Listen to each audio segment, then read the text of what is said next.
దినేష్ కార్తిక్ తనదైన శైలిలో ఇంగ్లాండ్ మాజీ సారథులు మైకల్ అథర్టన్, నాజర్ హుసేన్లపై వ్యంగ్యస్త్రాలు సంధించిన తీరు ఇప్పుడు నెట్టింట వైరల్ అవుతోంది.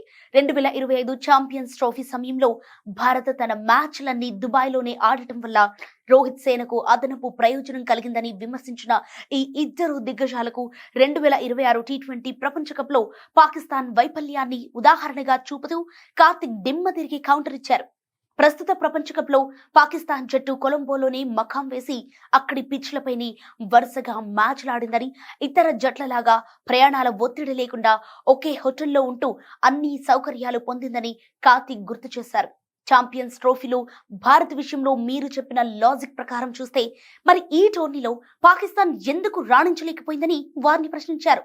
తాజా స్పోర్ట్స్ పాడ్కాస్ట్ లో కార్తిక్ మాట్లాడుతూ అథర్టన్, హుసేన్లను సరదాగా శిలాజాలు అని సంబోధిస్తూనే పాక్ ప్రదర్శనను ఎండగట్టారు. స్వదేశీ పరిస్థితుల వల్ల, శ్రీలంక స్థిరమైన వేదికల వల్ల పాకిస్తాన్ ఖచ్చితంగా సెమీస్ చేరుతాయని తాను భావించానని, కానీ పాక్ జట్టులో కనీస నైపుణ్యం లేకపోవటం వల్లే ఆ ప్రయోజనాన్ని వాడుకోలేకపోయారని కార్తిక్ విశ్లేషించారు. ఒకే చోట ఉండటం ఒక జట్టుకు కలిసొచ్చి మరో జట్టుకు ఎందుకు విఫలమైందంటే అది కేవలం ఆయా జట్ల ప్రతిభపైనే ఆధారపడి ఉంటుందని ఆయన స్పష్టం చేశారు. ఛాంపియన్స్ ట్రోఫీలో భారత్ ఆడిన విధానంపై అప్పట్లో విమర్శలు చేసిన వారు ఇప్పుడు పాక్ వైఫల్యంపై ఏమంటారని నిలదీశారు.